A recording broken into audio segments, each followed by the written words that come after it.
दिसायला खूप छान वाटतं बाहेर की मंत्री बाबा काय हवा केंद्रात मंत्री गाडी घोडा. पण मी मागाशी म्हणलो इथले हेडमास्टर आमचे मवाळ होते, सौम्य होते.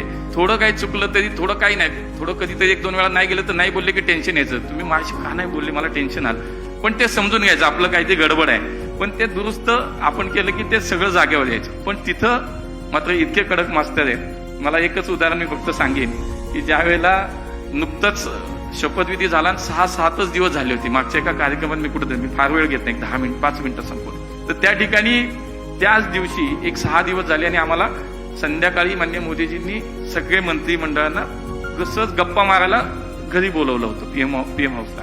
पण त्याच दिवशी सकाळी दिल्ली विमानतळावरती एक छत कोसळलं होतं आणि दिल्ली विमानतळाचं छत कोसळलं होतं आणि त्याच दिवशी संध्याकाळी आम्हाला सगळ्यांना बोलवलं होतं.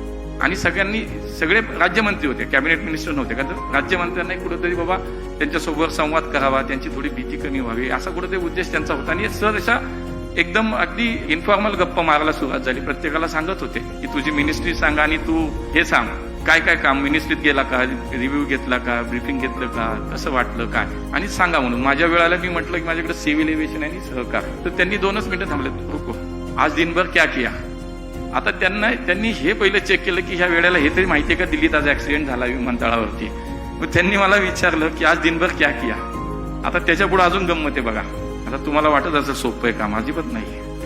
तर तसं झालं मला आणि मी गेलो होतो म्हणून मी सांगितलं की सुबह ऐसा हुआ, दिल्ली एअरपोर्ट ऍक्सिडेंट हुआ, मैं हॉस्पिटल गया, बाद में एअरपोर्ट गया, ऐसा. ठीक आहे, सगळं ऐकून घेतलं, मान हलवली आणि पॉज घेऊन मला म्हणले आपको पता है आप 2.5 घंटे लेट पहुंचे वहां पे.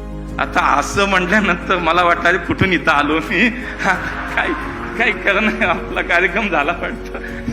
ही जी पद्धत आहे. शिवाय त्याच्यानंतर आता परत एक 8-10 महिने झाले असतील हरियाणातल्या एका एअरपोर्टचं उद्घाटन होतं आणि खरं तर शेजारी बसायचं म्हटलं नको वाटतं. तुम्ही तिकडं बघा मी इकडं बघतो, असंच असतं सगळं ते.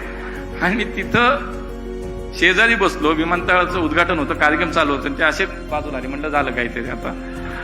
तर मी गेलो शेजारी, असं 10-12 महीने हो गए, एक बार आओ तो सही क्या किया क्या नहीं किया, जरा बताओ तो सही. म्हणलं आता हे काही खरं नाही दिसत.